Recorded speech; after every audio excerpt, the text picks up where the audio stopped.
guys want this cookie right here, you better sub to my channel and you better like my video. How to make a working PvP thing, whatever it's called. First off, could you make a pen? Second of all, grab a skull bone.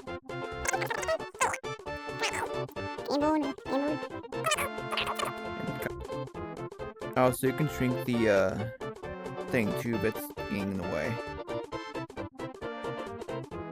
That's you just difficult game rules. You can customize this. Manual stone. The thing must have.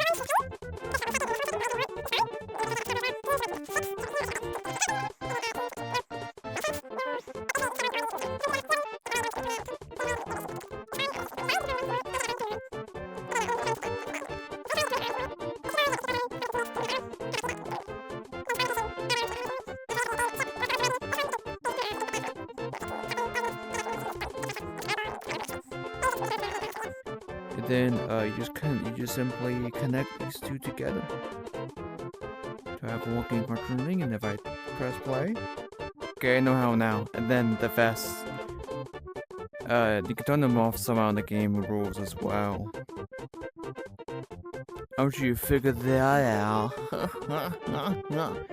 But basically, you need a paintball team battle and a respawn point. And then you need to start the game to restart button right on it. Hope you find this pretty useful. Sub and like.